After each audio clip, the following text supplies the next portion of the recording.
Freedom Radio Hour. Live on Capital Radio 91.6 FM. All right, everybody.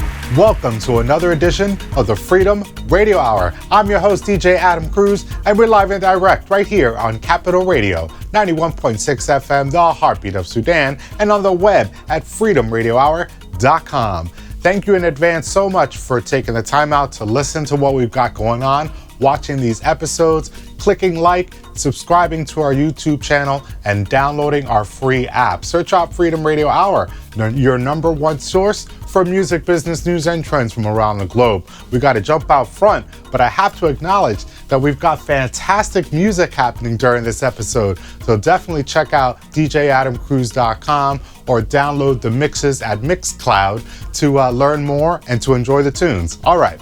We've got to get into some crazy bochinche. You know, that Spanish for gossip, because there's a lot going on. First and foremost, we have to talk about Tencent Music. You know that Tencent Music is a humongous China-based company. They, in fact, own 4 to 5 of the biggest music apps in the world. Let me give you some background. We've talked about Tencent before. Tencent Music happens to own 7.5% of Spotify, and Spotify owns 9% of Tencent. So it's a lot of interesting kind of dynamics where one company is owning another. And remember that Spotify, among its owners, includes all of the big record labels in the world, including Sony, Universal Music Group, and Warner Music. Well, the news right now is that Tencent is in talks with Vivendi, who owns Universal Music Group, to buy 10% of Universal. So let me say that again. So right now, for a long time now, we've known this, that the owner of Vivendi has said, look, we have up to 50% of Universal Music Group up for grabs, meaning that people can buy portions of this company. So I think the surprise here is that it turned out to be Tencent. But when you think about it and you put the pieces together, you realize that Tencent is after a huge game here. And it's interesting, you think on one side, because China is so huge with billions of people, that Tencent would be after music. I mean, it's obvious that they're after US music in some way by purchasing 10% of Universal Music Group, but there's more at play. In particular, what we understand is that Tencent says that only 29% of their income is from music streaming, and digital download sales. You see, in China, according to reporting, the consumers are having a tough time with paying too much for streaming because they see the value still in piracy. It's too easy to get the material for free. So they've been able to keep the cost down and get customers to pay for music after all, using a variety of things. The cost for consumers in China is roughly $1.27 US a month. But in these apps that they're using to access the music, music is really only one piece of it, 29% as a matter of fact. The rest of the income from Tencent, from what we understand, is around karaokeing. I know it sounds crazy, but in China, karaokeing is very, very popular. So much so that Tencent has other apps where music is incorporated, but it gives you the opportunity when you download these apps like WeChat and WeSing. They are creating such a buzz that you know that WeSing, which is their karaoke app, it launched in 2014 in September. By 2016, it earned $2.2 billion Chinese dollars. By the following year, 2017, it earned 7.8, so almost 8 billion Chinese dollars. Now, in the last year, just in the halfway point, it's earning just as much as the entire last year. Check that out. So it's growing at a crazy amount. And I think by the end of the year into the new year, we're going to see more reporting around how popular the combination is when you provide karaoke type apps and music in China. So I think it's amazing how fast this is a growing market. So if you can imagine, if you're Tencent and you want to buy 10% of Universal Music Group, you're talking the likes of Lady Gaga and other huge acts. And you can incorporate that into your app systems for karaoke style performances. That makes a lot of money for the artists like Lady Gaga. But the other thing that's very interesting is consumers in China are really into not only karaoke, but providing what's called virtual gifts. So for a certain performance, because these apps are all in one, where you have live streaming, you can check out the music, you could watch things, you can buy things all in one, that it becomes very interesting when you incorporate virtual gifts. So for somebody's good karaoke performance, you'll get a virtual gift, and the performer who did the performance will get a little something, and Tencent, of course, gets the rest. So I think it's interesting how music is being paired with other things to create a virtual experience that is bringing in billions of dollars, almost $10 billion when you now think closer to 2020 figures. This is going to be a huge, huge market. And Spotify here in the US ought to take notice of that. And it's also interesting that, Spotify is making money because they own 9% of Tencent. Anyway, let's take a break. When we come back, we're going to talk more of this music business news, including all the bochinche around the Music Modernization Act and the Mechanical Licensing Collective. You don't want to miss it. Come right back, y'all. From author and music industry leader Adam Cruz, check out the new book, Free the Music Business, Tips and Tales from an Indie Music Nerd. Available now on paperback, Kindle, audiobook and soundtrack, courtesy of Mixtape Sessions.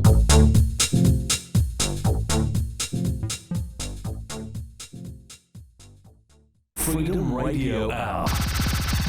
Live on Capital Radio 91.6 FM. And we're back live on Capital Radio 91.6 FM, the Heartbeat of Sudan, and on the web at freedomradiohour.com. You're tuned in to the Freedom Radio Hour, your number one source for music business news and trends from around the globe. I'm your host, DJ Adam Cruz. Let's get back to it. Gotta tell you all the gossip, the bochinche that's been going on around the Music Modernization Act, in particular, the Mechanical Licensing Collective. Let me tell you about it. So remember that the Music Modernization Act was passed in Congress here in the States because of a few reasons, but one of them was to deal with a big problem that artists have, in particular streaming outfits like Spotify and Apple have, with matching the artist's musical works with the rights holder. In other words, the money that's earned through streaming and downloads, these streaming outfits like Spotify and others are having a tough time finding the right people to pay. So when the passage of the Music Modernization Act happened, it mandated the creation of the Mechanical Licensing Collective. This collective that was going to be responsible for helping figure out how to get the money from the streaming service to the rights holder. This income that we're talking about is called black box or suspended income. It's a huge amount of money in the billions of dollars, as a matter of fact, that's sitting basically in a big hole waiting to be paid out to the right people. So the MLC, I'll say that for short instead of Mechanical Licensing Collective, the MLC came around to say, okay, we have to set an annual budget, we have an operating cost, all these things need to be sorted. And then the chairman, Alyssa Coleman, had announced this week that they are going to issue contracts to two main people to help them get the ball rolling for this very issue that we're trying to resolve, according to them. The two main contracts are to the Harry Fox Agency and a company called Consensys, which is essentially a blockchain tech type company. So figure the one company which can manage the connecting the musical work with the rights holder, that's Harry Fox Agency, and you need a mechanism for paying things out, like a PayPal type system. So enter this company called Consensys, which is going to use blockchain technology, cryptocurrency, and other things to get money to the rights holder. Okay. So when this news came out and the chair of the MLC, Alyssa Coleman, stated, we went through this exhaustive process, there was a huge amount of outcry in favor and against. Let me break things down a bit. A big problem here is what you don't realize is before we got to the MMA, the Music Modernization Act, Spotify was trying to resolve this issue and hired the Harry Fox Agency to help with this very problem of their inability, Spotify's inability to find the musical work and the rights holder, the connection there. They hired Harry Fox.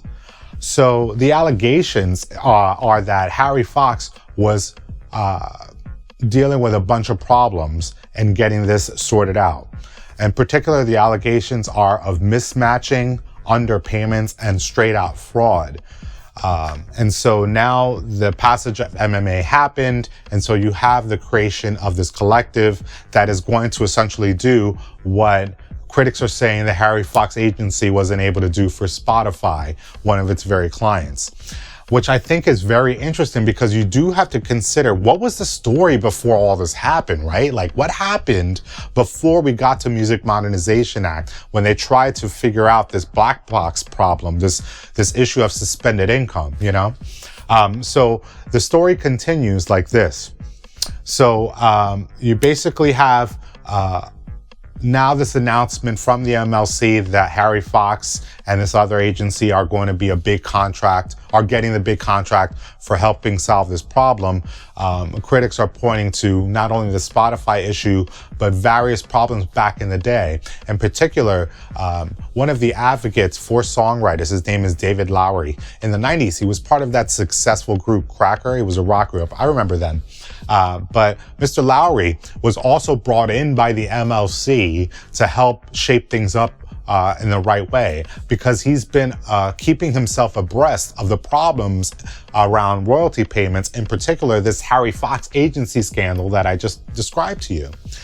So word on the street is that he has quit the MLC under suspicious circumstances or as yet to be publicized circumstances or reasons. So we don't really know why David Lowery has left his work with the MLC, but some are speculating that it's this recent announcement of the Harry Fox Agency getting the contract that has really upset Mr. Lowery and has created an impetus for him to leave the MLC, because according to him, many times he says, now, this is a strange thing. Why would you have a third party like Harry Fox Agency get the big juicy contract with the MLC when they were the very reasons why we have the mismatching and the black box income problem that we have?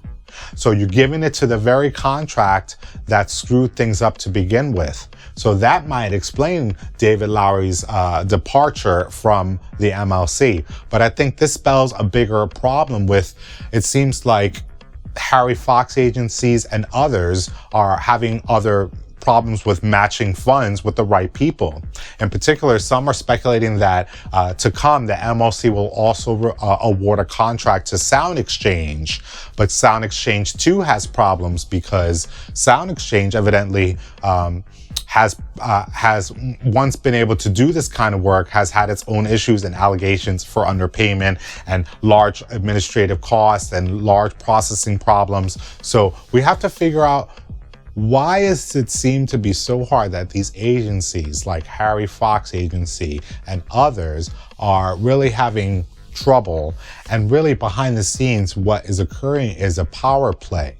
You're not getting the most like Alyssa Coleman, the chair of the MLC, is saying, you're not getting the most qualified people to deal with this problem. You're giving it back to the contracts, in the form of contracts, to the very people that caused the problem to begin with.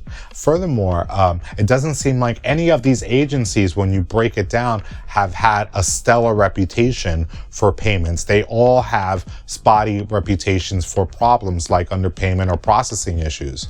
So I feel like this might be a job for artificial intelligence or some other mechanism that removes people and their inability to really figure this problem out. It should be easy to figure out, I feel like. But for some reason over the years, it seems to get more complicated and more complicated. Anyway, let's take a break. Let's come back with more of this music business news right here on the Freedom Radio Hour, your number one source for music business news and trends from around the globe. From author and music industry leader Adam Cruz, check out the new book, Free the Music Business, Tips and Tales from an Indie Music Nerd, available now on paperback, Kindle, audiobook and soundtrack, courtesy of Mixtape Sessions.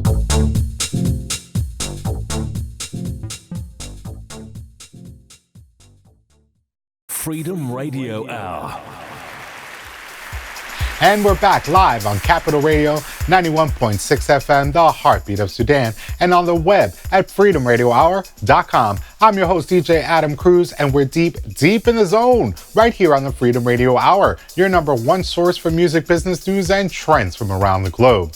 All right, we have to talk a bit more about all the juicy gossip surrounding the MMA, the Music Modernization Act, the MLC, the Mechanical Licensing Collective, and its announcement that it's issuing contracts to the Harry Fox Agency as well as a payment processing company called Consensys. They specialize in blockchain technology like cryptocurrency.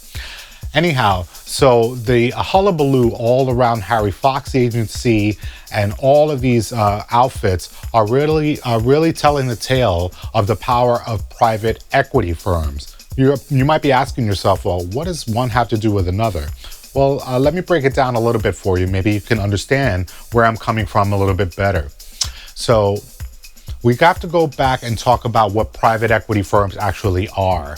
Private equity firms are companies, are firms that own companies or buy companies in distress, and they restructure that company and make it appealing for buyers, investors to buy these companies later on. In order to make it appealing for possible purchasing later on, they do things like reducing employee wages, hours. They restructure how the employees are categorized. For example, you might be a full-time salaried employee in one way, and after the restructure, you're now considered a freelancer, which circumvents the company's need to pay into your healthcare costs, which reduces the company's costs and increases their profit.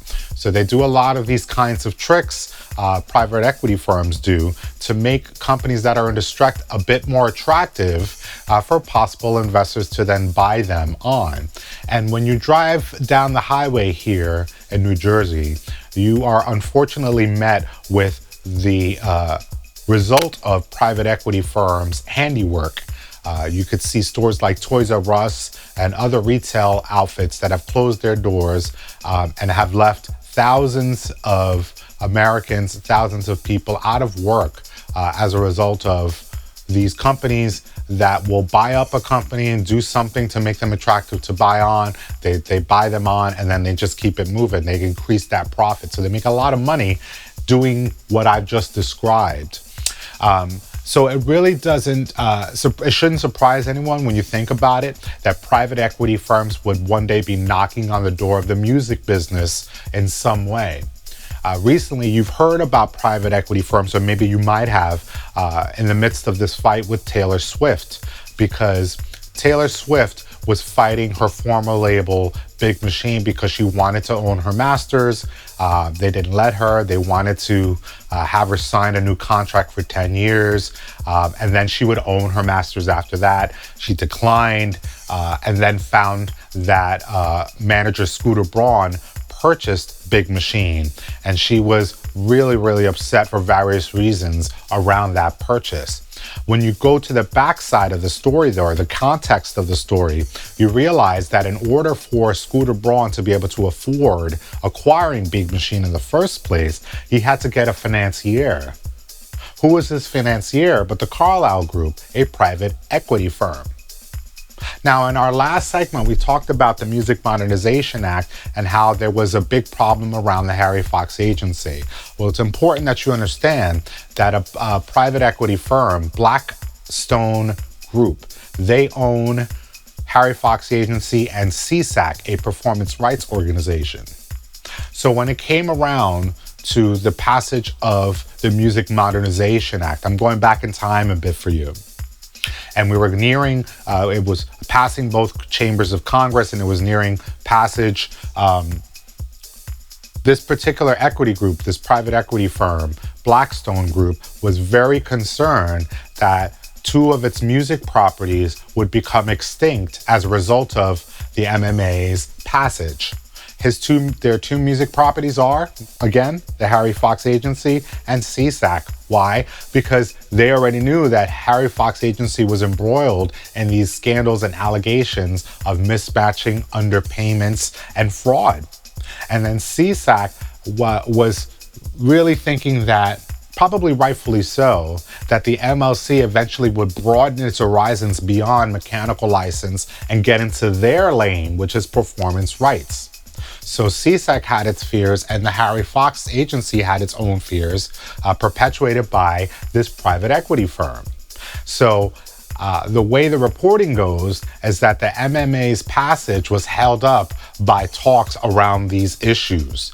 And so it's no surprise that you would think that now with the MLC coming through, that part of what they've done to compromise and ease these fears is to say, don't worry, when we pass things along at the MLC side, we'll provide you this contract with Harry Fox. And sure enough, they have. So this is what I'm saying to you. If you're out here and you're an artist and producer, I know this is a bit of a heady episode, but I wanted you to understand the power that private equity firms have, not only in retail outfits like with Toys R Us and others, but they also have power and they're leveraging that power to affect the music business, in particular master rights ownership and its convoluted way and getting artists embroiled in problems. So I think it's really important that if you're an artist, you're aware of what's going on. And also behind the scenes, you're essentially creating monopolies and oligarchs where the concentration of power, again, is only left to a few. And the rest of us have to deal with the consequences and decisions that are made at that level. The rest of us have little recourse because we've allowed the power to be concentrated to these few. Instead of having a more balanced approach with the power that incorporate more independent artists and independent mechanisms, which would create more balance, right? Anyway, that's all the time we have for today. Thank you so much for taking the time to join us today. Make it your business to visit the website at freedomradiohour.com. Check out all our content, our episodes. Click like, share, and leave a 5-star rating for all of our podcast users out there. We appreciate all the help. It helps us get featured. Of course, we have our podcast available on Spotify, on iTunes, and everywhere you get your podcast. And don't forget to check out all of our great music. I have 3 new singles, Todo Mi Corazón, a record called Healing, and another record called Trust Your Instincts, Vote, out now. Available everywhere. Search me out, Adam Cruz. Search out EddieNicholas.com for all of his wonderful music, and have a great weekend and a great week ahead. I'll see you next time. Peace.